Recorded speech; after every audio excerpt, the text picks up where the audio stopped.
Hello friends, welcome to Thenkumar kitchen. நம்ம இன்னைக்கு சூப்பராக சேமியா பால் பாயசம் தான் பார்க்க போகிறோம். நல்ல மில்க் மெய்ட்லாம் ஊற்றி நல்ல க்ரீமியாக சூப்பரான சேமியா பால் பாயசம் நல்ல ஒரு சூப்பர் டேஸ்ட்டில் இருக்கும். வாங்க எப்படி செய்கிறதுங்கிறத பார்க்கலாம். ஒரு கடாயில் 1 டேபிள் ஸ்பூன் நெய் சேர்த்துக்கோங்க. நெய் சேர்த்துட்டு பொடியாக கட் பண்ணி வச்சுருக்க பாதாம், பிஸ்தா, முந்திரி பருப்பு சேர்த்துருக்கேன் நான். இது நல்லா ரிச்சாக க்ரீமியாக மில்க் மெய்ட்லாம் ஊற்றி சேமியா பால் பாயசம் செய்ய போகிறோம். அதனால் கொஞ்சம் நட்ஸு கொஞ்சம் அதிகமாக சேர்த்துருக்கேன்.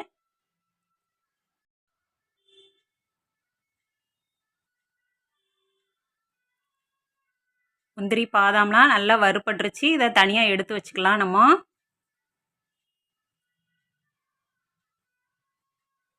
இதில் ஒரு 1.25 கப்பு சேமியாவை சேர்த்துக்கிறேன். ஏற்கனவே இது ரோஸ்டட் சேமியா தான். இதில் நம்ம இன்னும் நெய்யில் இன்னும் கொஞ்சம் லோ ஃப்ளேமில் வச்சுட்டு சேமியாவை வறுத்து எடுக்க போகிறோம். நல்லா கருக விடாமல் நல்லா லோ ஃப்ளேமில் வச்சுட்டு ஒரு 2 நிமிஷம் வதக்கி விட்டோம்னா நல்லா சேமியா வந்து அந்த நெய்யிலே ரோஸ்ட் ஆயிரும்.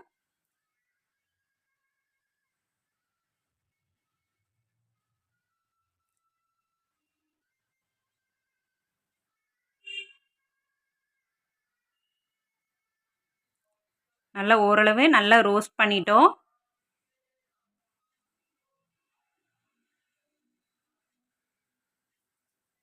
இப்போ இதில் ஏற்கனவே பாயில் பண்ணி வச்ச மில்க் சேர்த்துக்கலாம். ஏற்கனவே சூடாக உள்ள பால் தான். ஒரு 4 டம்ளர் அளவு சேர்த்துக்கிறேன்.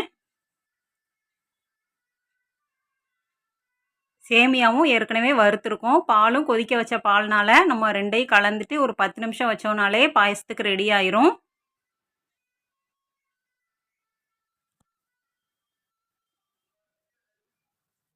பால் உங்களுக்கு எந்த அளவுக்கு தேவையோ அந்த அளவுக்கு சேர்த்துக்கோங்க. நான் ஒரு 1.25 கப்பு சேமியாவுக்கு 4லேருந்து 5 டம்ளர் பால் சேர்த்துக்கிறேன்.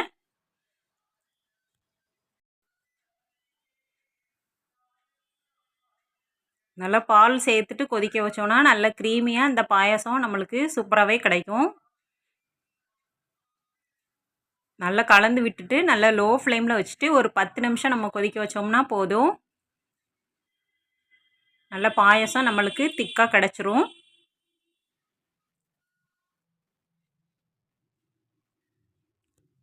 எப்போதும் இந்த ஜவ்வரிசி பால் பாயசம் செய்கிறதுக்கு பதிலாக இந்த சேமியா சேர்த்துட்டு மில்க் மெய்டு வச்சு யூஸ் பண்ணி ஒரு தடவை பாயாசம் செஞ்சு பாருங்கள். கண்டிப்பாக அருமையான டேஸ்ட்டில் இருக்கும். குழந்தைங்கள்லாம் விரும்பி சாப்பிடுவாங்க.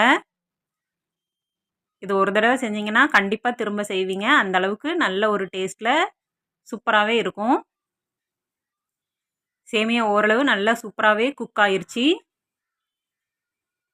நல்லா உதிரி உதிரியாக சூப்பராக பாயாசம் நம்மளுக்கு ரெடி ஆகிருக்கு.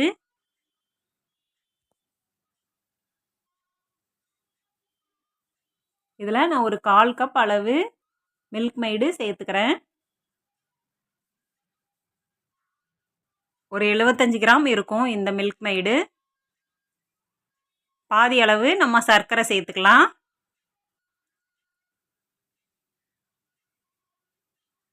இதில் ஸ்வீட் இருக்கிறதுனால சர்க்கரை சேர்க்கும் போது பார்த்து சேர்த்துக்கலாம் நம்ம.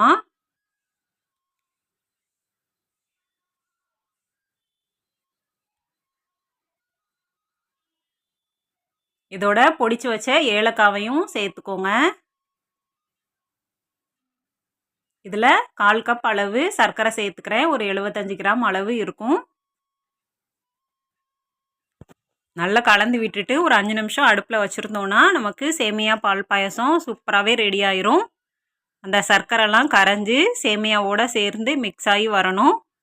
நல்லா லோ ஃப்ளேமில் வச்சுட்டு ஒரு 5 நிமிஷம் வைங்க. சூப்பராகவே நம்மளுக்கு பாயசம் ரெடி ஆயிரும்.